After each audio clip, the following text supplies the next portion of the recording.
This is Sean from Sean's Model Build and Toy Channel.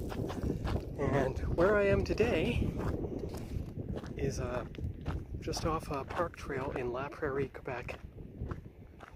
This is the closest I've come in real life to an actual landscape from the Air Raiders poster from the 1987 toy that you have seen on my toy channel.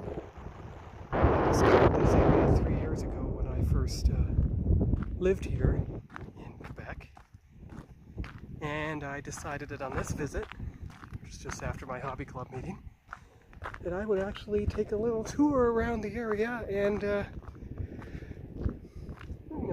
you everything. So it's just a brief tour. I mean, this also reminds me of places I used to visit in the West. Red Rock Coulee comes to mind. They had a lot of boulders that were all